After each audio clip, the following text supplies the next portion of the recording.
Well, hundreds of new laws are going into effect today here in Oklahoma, including the one that impacts every driver in the state. News on 6's Shannon Russo is here to break down that law and some of the others. Shannon?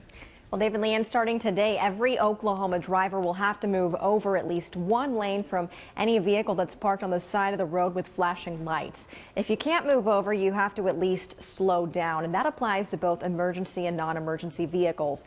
On the topic of driving, November 1st means the Turnpike can increase the speed limit to 80 miles an hour, but the Turnpike Authority says that won't actually happen today as they still need to run some studies. So that means the speed limit will stay the same for now.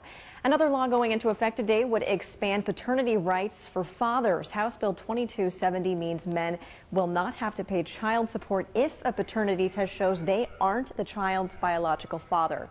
Also happening today, the Oklahoma Pardon and Parole Board will commute about 500 inmates' sentences.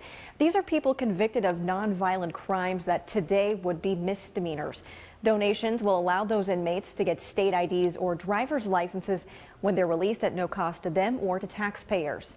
And coming up in our next half hour, I'll have a look at some of the other laws going into effect today, including whether you can take selfies in the voting booth.